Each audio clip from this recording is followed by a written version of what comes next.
Hola, ¿qué tal? Este es el podcast de Ciclismo My Bike, de aficionados para aficionados al ciclismo, con análisis, opinión y actualidad sobre el ciclismo mundial.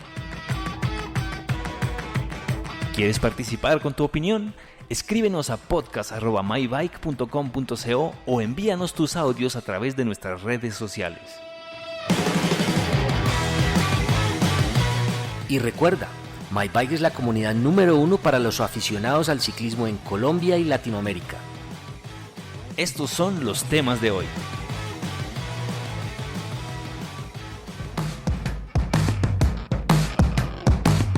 ¿Nairo estará listo para el Tour de Francia?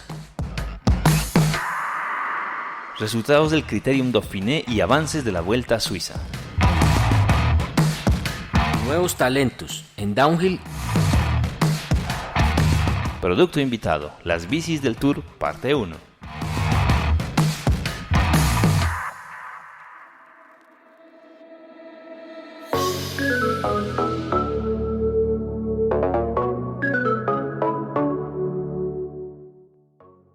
Hola amigos, estamos en nuestro 10º episodio de nuestro podcast de Ciclismo My Bike, saludando aquí a mi amigo Gabriel Pineda. Hola Gabriel, ¿cómo estás? Hola Juan Felipe, ¿qué tal? ¿Cómo va todo?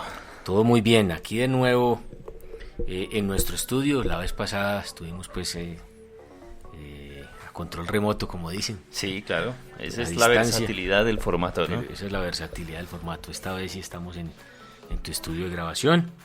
Bueno Gabriel, iniciemos. ¿Qué se dice de Nairo Quintana? ¿Sí estará listo para el Tour de France? ¿Cómo lo vemos? Bueno, ahí digamos que hubo una gran polémica después de la etapa del Critérium, de la etapa reina del Critérium Dauphiné, en la que Nairo Quintana trató de lanzar un ataque a 11 kilómetros de meta.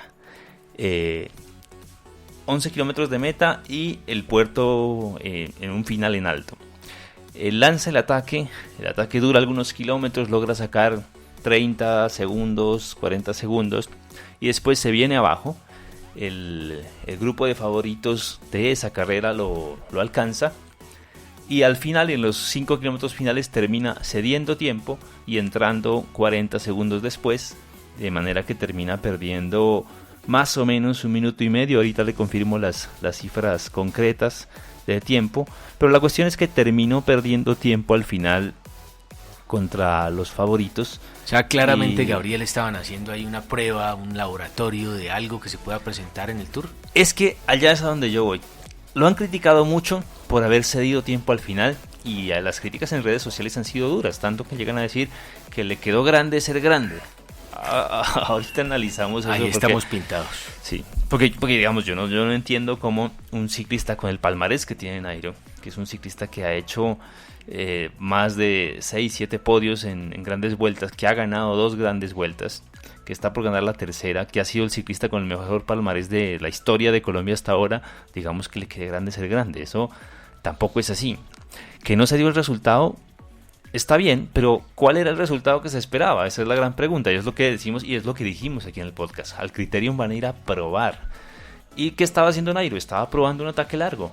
Era un puerto de 11 kilómetros final en alto, pues que era el momento para probar un ataque largo y ver si funcionaba.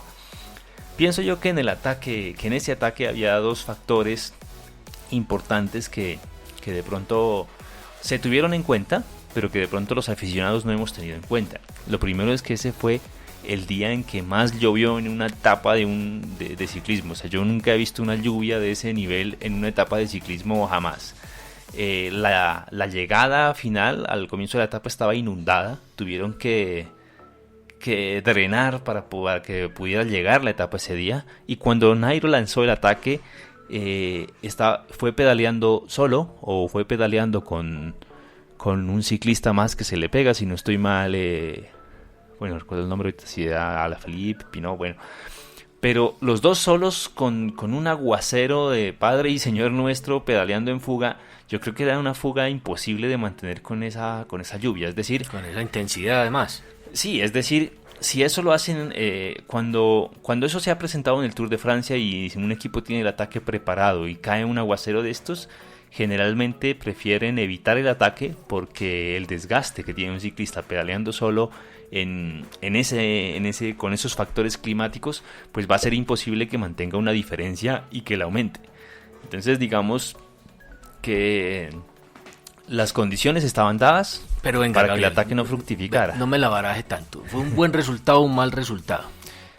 Yo creo que es que el Movistar aquí no estaba buscando resultado, estaba buscando probar ataque. Es decir, si querían ganar el Criterium Dauphiné con Nairo, es un mal resultado y es una mala estrategia, porque así no se gana el Criterium Dauphiné. Pero yo creo que el Movistar no iba al Criterium a ganarlo, iba a probar cosas. Y en resumen, yo sé que cuesta creerlo, pero yo lo que vi, a mí me gustó lo que vi en términos de lo que están probando para el Tour. Y le pongo lo siguiente. O sea, una maturanía y de perder es ganar un poco, ¿qué? No necesariamente, es decir, aquí es un laboratorio en el que están viendo qué funciona y qué no funciona para llevarlo al Tour.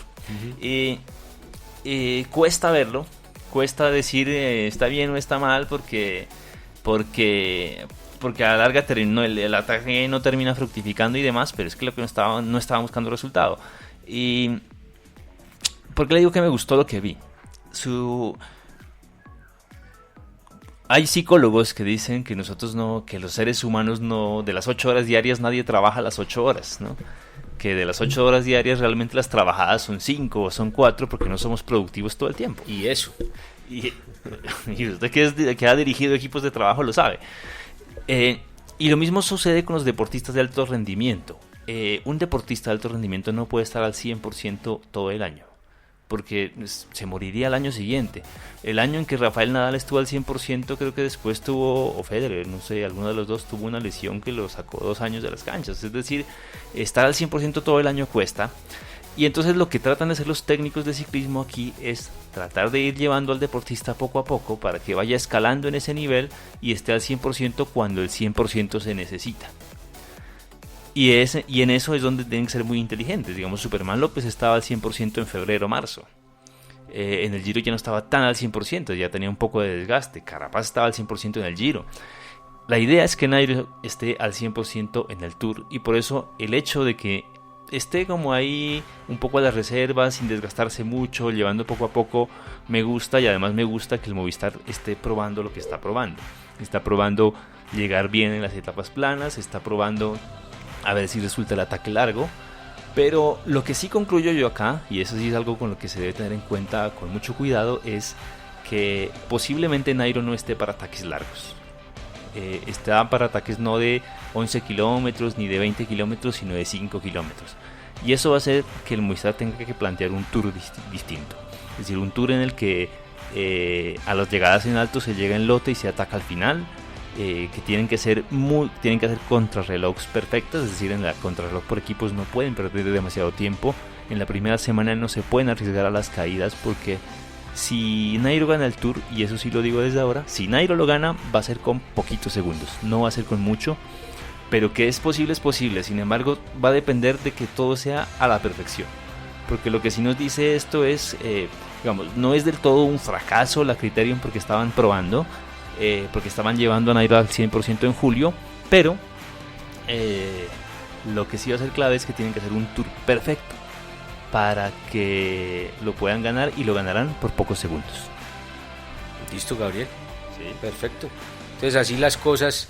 Esto pudo haber sido una preparación y pues le deseamos lo mejor a Nairo en esta estrategia que seguramente pues ya están planteando también con la salida de Froome. Yo creo que hay muchas cosas allí que están haciendo de inteligencia, que están preparando detalles que vamos a ver con más claridad en el Tour. Pero en el fondo aquí se ve una preparación más inteligente, y pues sí, la pasión del hincha nos lleva a otras conclusiones rápidas, pero hay que ver esto con cabeza fría. Listo, Gabriel. Continuemos con nuestro segundo tema. En cuanto entonces a los resultados duros y puros del Criterium Dauphiné y los avances de la Vuelta a Suiza, ¿qué podemos resaltar? Bueno, el Criterium Dauphiné nos dejó muchas cosas. Lo primero fue el accidente de Christopher Froome entrenando para la contrarreloj.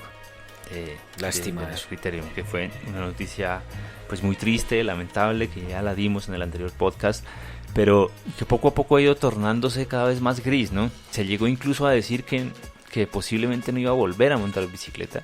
Uy, no. Pero parece ser que después de la cirugía, finalmente tuvo una fractura de fémur y de codo. Parece ser que después de la cirugía hay buenas conclusiones y buenas perspectivas, pero por lo menos este año ya no vuelve a las competencias. O sea, volveremos a ver a Christopher Froome en 2020 si todo sale bien, y habrá que ver en qué competencia y en qué nivel, porque cuando las fracturas son tan graves y en partes del cuerpo tan sensibles como el fémur, el codo, las rodillas, los ciclistas no suelen volver en un nivel igual, como pasó alguna vez con José Bellocchi después de la caída que tuvo cuando competía contra Lance Armstrong, en la que se le partió los brazos y el fémur en 20 pedazos, algo así fue, en miles de pedazos, por decirlo de alguna manera. No volvió a tener el mismo nivel que alguna vez presentó, pero no tiene por qué ser esa la historia de todos, entonces hay que ver cómo vuelve Chris Froome en el año siguiente, pero lo que ya es un hecho es que por ahora no está, y el Ineos, lo primero que sucede ahí es que el Ineos va a tener que cambiar de estrategia para el Tour, y justamente está probando esa estrategia en la Vuelta a Suiza, y eso es lo importante de la Vuelta a Suiza. De lo que haga el Ineos en la Vuelta a Suiza tendrá que ver mucho lo que haga en el Tour. De momento van con 2 líderes, y así lo anunciaron ellos oficialmente. Vamos con 2 líderes, con un coliderato entre Geraint Thomas y, oigan bien, Egan Bernal.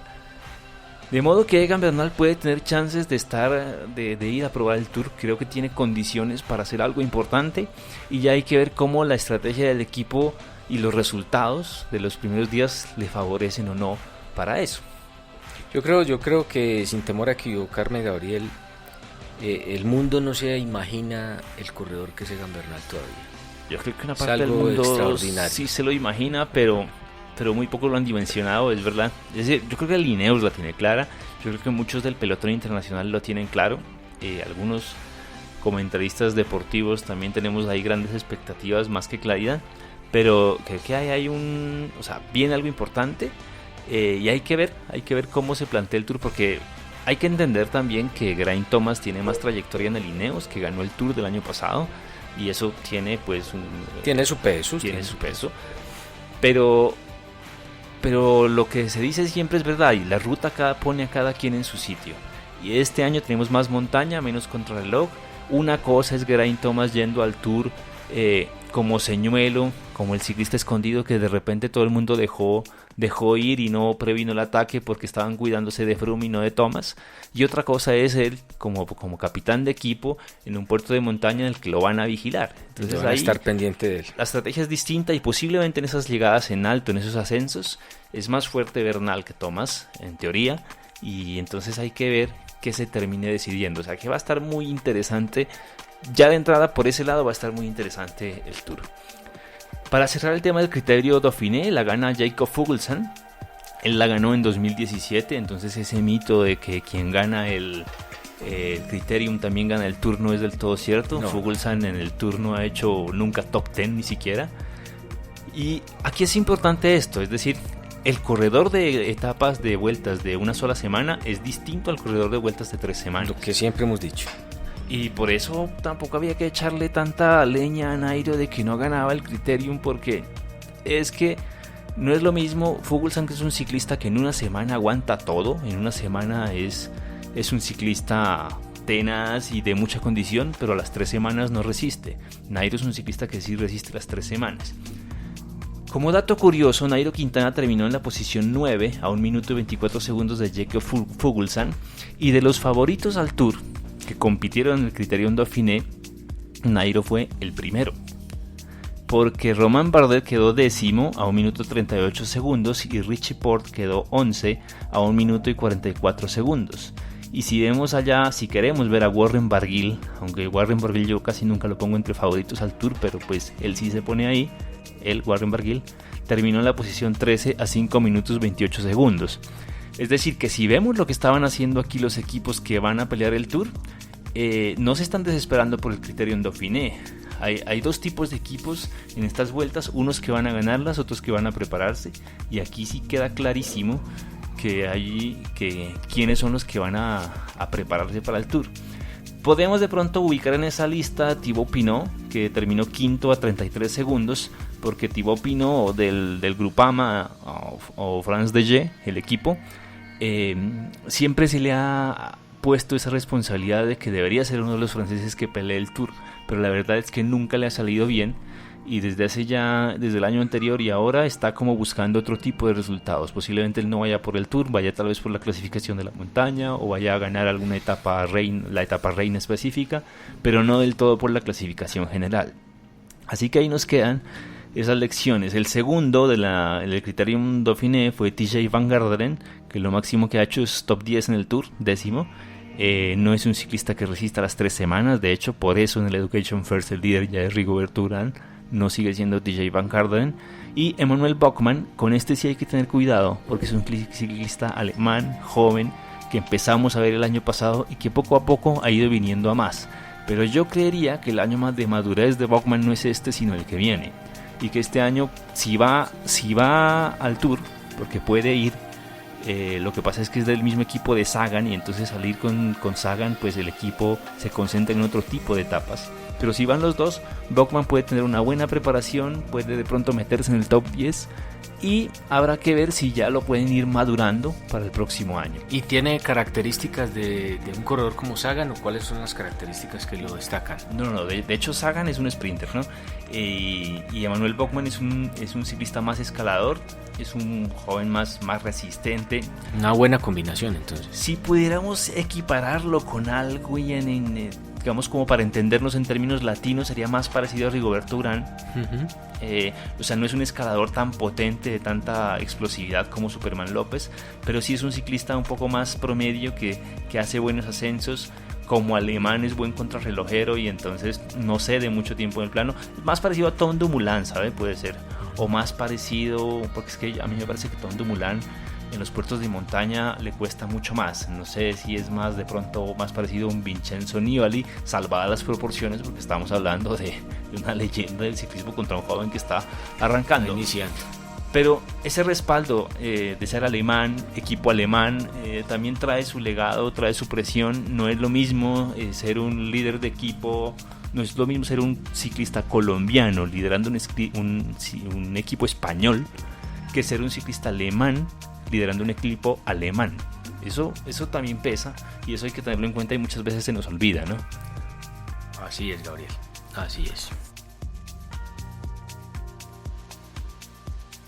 Bueno, Gabriel, entonces sigamos con nuestro siguiente tema. Teníamos un tema en el tintero, queríamos contarles a nuestros oyentes de talentos, y aquí vamos a seguir hablando de muchos talentos de las diferentes categorías de ciclismo. Sí, habíamos dicho que teníamos que presentar a los jóvenes talentos del downhill que le habíamos hecho la pregunta, sí, ¿no? Así. Sí. Yo en ese momento había hablado de Paquito como su seudónimo, pero estamos hablando de Camilo Sánchez. Camilo Sánchez. O sea, Camilo Sánchez es el mismo Paquito. Sí, señor. Bueno. Los que nos gusta pues el ciclismo de montaña, específicamente el descenso, pues le han hecho mucho el seguimiento a este muchacho.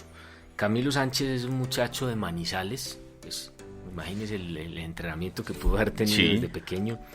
Es un joven que le encantaba montar en su bicicleta, pero mire usted lo particular, era bajando escaleras. Ese era su hobby desde pequeño.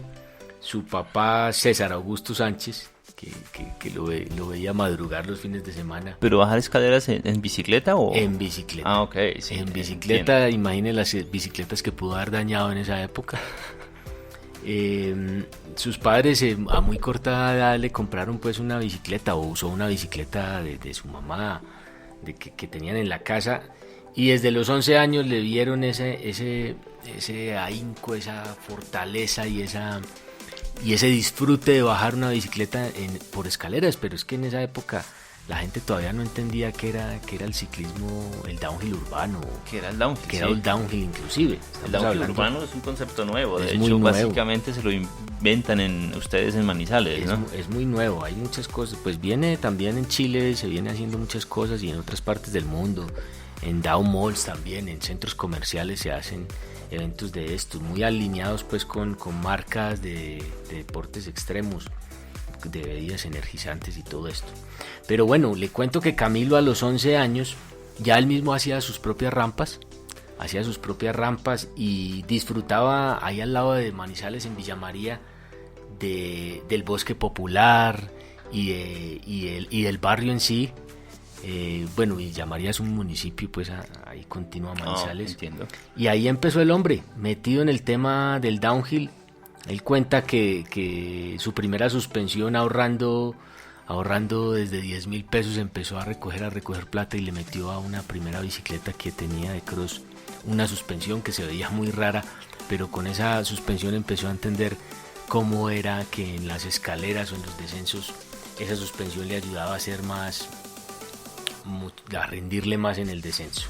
Porque antes se creía que la suspensión era simplemente para que a uno no le dolieran las manos, pero eso también ayuda en la montada y en la técnica de... Sí, realmente salto, ¿no? Los Riders Pro, quienes saben manejar bien las suspensiones, saben que la pueden usar para que los disparen en un peralte, en una curva, en un mismo salto, lo puede sobrepasar o volar a ras, o simplemente te puede proyectar a que te saque mucho más lejos, pero esos son pues ya temas y conceptos muy técnicos. Bueno, posteriormente este muchacho Camilo Sánchez se pegó, o lo vio, lo identificó Jorge Mario Jaramillo, Chigüiro, que tanto hablan pues allá en Manizales, y que pues ha hecho un trabajo impecable con todas los deportistas de ciclismo de montaña en Manizales, y empezó en una primera carrera que se llamó el Red Bull Camino Arriero. Allí empieza Camilo Sánchez a darse a conocer en el tema del downhill a nivel nacional. ¿Cuántos años es que tiene ahora? ¿Recuerda? Camilo Sánchez tiene en este momento, va a cumplir 18 años. Muy joven. Está muy joven. Bueno, ¿y qué se espera de él? Esto es muy difícil de decir, sobre todo siendo un ciclista tan joven, pero digamos que la pregunta siempre es, bueno, ¿y dónde ha competido o qué va a competir? ¿Qué expectativas hay, no? Sí. Sí, Camilo Sánchez tiene ya 18 años. Pues hombre, le cuento, un ciclista de estos a esta edad ya ha corrido 5 Copas del Mundo, ¿sí? Juveniles.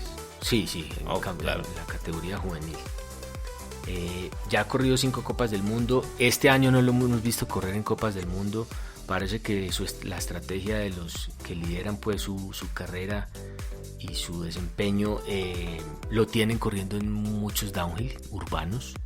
Estuvo en México, estuvo en Chile, creo que en Argentina estuvo en otro. Y se está tramando una estrategia bien interesante con él, además del tema de entrenamiento fuera de pistas y el tema de psicológico. Estamos hablando inclusive de otro idioma, estamos hablando de una nutrición deportiva muy importante, porque está en el punto exacto. Pero usted me pregunta exactamente qué se espera de él. Sí. Mire, yo creo que dejando un poco la emocionalidad, pues Marcelo Gutiérrez ha hecho un trabajo impecable. Abriendo camino, es un muchacho muy disciplinado. Su hermano pues viene atrás con los resultados muy buenos que viene teniendo en las últimas 2 Copas del Mundo. Yo creo que el otro año Camilo Sánchez nos dejará mostrar en qué nivel está, en qué nivel de preparación está. Ahorita se viene este fin de semana, Gabriel, el campeonato nacional de mountain bike en Manizales. Allá pues va a estar otra vez la pista de downhill, además de cross country y otras modalidades de MTB. Allí nos va a mostrar en qué nivel está. Creo que nos puede dar una sorpresa. Igual estará Marcelo y Rafael, si no estoy mal. Pero el otro año es donde vamos a ver Camilo Zuluaga qué puede hacer a nivel mundial. Camilo Sánchez, a nivel mundial. Bien. Pero sí, yo creo que va a estar muy por el nivel de Rafael Gutiérrez. Tienen un estilo muy parecido. Pero cuando uno ve en la contextura física a Camilo, que está tan joven aún, pues puede llegar a ser un corredor muy fuerte en estas carreras de Copa del Mundo. Bueno, lo que usted mencionaba es un dato importante, no menores, que son muchas las variables que influyen en la preparación de un ciclista, ¿no? Y hay una edad en la que ya, cuando están rodeados de buenos managers, empiezan a trabajar todo eso, empiezan a ver, no, es necesario que estudie inglés, es necesario que tenga unas sesiones con psicología, es necesario que empiece a cuidar su nutrición, y es tan sensible el tema que si no se hace a esa edad determinada, después la proyección del ciclista no es la misma. Mire que yo recuerdo que hace 2013, 6 años, sí, cuando hicimos para My Bike la entrevista con Egan Bernal, él estaba en ese mismo tema. Genial esa entrevista, ¿no? Sí, se la recomendamos. Esa es una entrevista que tuvo mucho de futuro en ese momento. Pero justo él me decía, mire, yo acabo de retirarme de la universidad, estaba estudiando periodismo, curiosamente. Decía, acabo de retirarme porque pues por entrenamiento no puedo estar en la universidad, pero estoy estudiando inglés. Y estaba también haciendo un trabajo de nutrición. Y mire que también era como justo en esa edad, 18, 19 años, en la que empiezan con ese tema de la preparación de los ciclistas. Así que es bueno en ese momento separarse un poco de tanta competencia, dejar la mente preparada para después, porque lo que después se viene es una presión que la resisten solamente los que están preparados. Y la presión no es solo psicológica, sino que también es social, también es de nutrición. O sea, es el hecho de no poder comer ciertas cosas influye mucho, y el ciclista tiene que soportar todo eso. Son muchas variables, Gabriel, son muchas variables, y ese big leap o ese momento exacto de quiebre es donde se ve la determinación de un ciclista de estos. Desde su juventud dice, hombre, yo me la juego por esto, o bueno, voy a seguir aquí en la universidad y sigo aquí por los laditos con esto. No, cuando se les ve esa determinación y dicen, me la juego y le creo a esto, esos momentos de determinación también son bien remunerados por la vida del ciclista más adelante. Ese es el momento decisivo. Así que, bueno, recuerden ese nombre, Camilo Sánchez. Camilo Sánchez, no lo olviden. Listo, Gabriel, usted nos habló de un producto invitado hoy. Sí, más que eso, digamos, habíamos quedado con la curiosidad hace algunos podcasts. Quienes han estado juiciosamente siguiendo un poco el podcast de ciclismo My Bike recordarán que nos preguntamos hace algún tiempo, ¿no? Estas bicicletas Canyon, las que usa el Movistar, ¿de dónde vienen? Pero bueno, igual en nuestros podcasts, mientras hacemos el Tour de France, vamos a hablar de todas las bicis de los equipos Pro Tour. Sí, yo creo que es un buen momento para uno comentar un poco sobre todas esas marcas que rodean al ciclismo, porque también le interesan al aficionado, tienen que ver con el aficionado, porque uno siempre que está buscando bici dice, bueno, ¿y con cuál me voy? ¿Cuál es la geometría? Sí, y unas llegan pues aquí a Colombia importadas o por donde sea. Y unas tienen versión económica y otras no. Estas, por ejemplo, las Canyon, no tienen versión económica, son generalmente bicicletas pro. Esta es una marca que decíamos, ¿nació del MTB o nació del ciclismo de ruta? Pues le cuento que esta marca nació en los años 90 para el triatlón. Es una marca que fue creada por triatloneros para, digamos, buscando la eficiencia en esa prueba del triatlón, que en realidad es una prueba contra el cronómetro, ¿verdad? Entonces nació de la aerodinámica pura y dura. Exactamente. De hecho, ahora que uno lo dice, se ve el marco, se ve porque es un marco un poco en el que cada tubo tiene como una inclinación, como si fuera una flecha. Y la bicicleta en sí tiene como ese diseño de flecha, y el mismo logo tiene esa inclinación hacia atrás, como yendo hacia adelante. Me parece que ellos tuvieron que hacer mucho laboratorio después de que el Movistar decide dejar de usar Pinarello, porque Pinarello era la marca que usaba el Sky en ese momento, y realmente hacían mucho trabajo científico con el Sky y con Chris Froome, y no hacían nada para el Movistar. Entonces deciden cambiar de marca por una que les haga el trabajo científico, que es analizar al ciclista y diseñar la bicicleta específicamente para el corredor que ellos necesitaban, que en ese momento pues eran Valverde y Nairo Quintana. Entonces deciden cambiar y se van por Canyon. Venga, Gabriel, pero una pregunta que me imagino se hacen muchos de nuestros oyentes, y es, ¿una bicicleta específicamente como la de Nairo Quintana usted la consigue, la puede comprar o no la puede comprar? Sí, se puede comprar, lo que pasa es que hay que tener la plata, ¿no? Pero con la geometría, con toda la configuración exacta, ¿eso es posible o esa bicicleta es totalmente hecha a la medida para ese corredor? mire, Canyon, en lo que ha innovado Canyon, por ejemplo, es en el sistema de venta de bicicletas. Es la única marca que vende exclusivamente online. Ellos son e-commerce y distribuyen a todos los lugares del mundo. Eso es una cosa increíble. Siendo así, usted puede entrar a la página web y puede poner los datos de geometría y de talla que quiera y se la envían. Entonces, yo ahí lo que supongo es, si uno mete todos los detalles de Nairo Quintana, pues le mandarán una bici como esa. Y yo no creo que uno esté lejos, o sea, incluso ellos suelen hacer subastas de las bicicletas de los ciclistas con fines benéficos. O sea, la gente se puede comprar la misma bicicleta de Nairo. El tema es que le sirva. Porque si yo soy un marco talla 54, que es mi caso, y voy a usar la de Nairo, que debe ser más pequeña, debe ser 51, 52, porque la estatura es distinta, pues no voy a hacer nada mucho con la bici, pues porque no es mi talla y voy a montar incómodo. Entonces, se puede, pero no sé qué tanto conviene. Ahora, sí, ya tú estás hablando ahí ya más de configuración y medidas, pero yo me refería un poco al tema de componentes. Los componentes, sí, claro. Usted se puede comprar los mismos componentes. Canyon usaba para el Pro Tour, usa Campagnolo. No sé exactamente qué grupo y qué configuración, pero ¿por qué le digo esto, Gabriel? ¿Por qué le pregunto esto, Gabriel? Porque en la Copa del Mundo de Downhill, muchas de las bicicletas que se ven corriendo son prototipos que van a lanzar el siguiente año. Entonces los corredores pro son los que se encargan de decir, esta bicicleta le falta esto, hay que ajustarle esto, va con estas llantas, esto sí, esto no. Entonces no sé cómo juegue ahí el cuento con las bicicletas Pro Tour en ruta. Depende mucho de la marca, pero hasta donde yo sé, por ejemplo, Specialized, la que ponen en el Pro Tour la ponen en el mercado. Okay. O sea, la Tarmac es la misma. Lo que pasa es, lo que sí sucede es que a Colombia se demoran un año en llegar. Entonces en Estados Unidos usted consigue la Specialized Pro Tour de este año, pero en Colombia esa va a ser la modelo 2020. Eso sí puede suceder. Sí.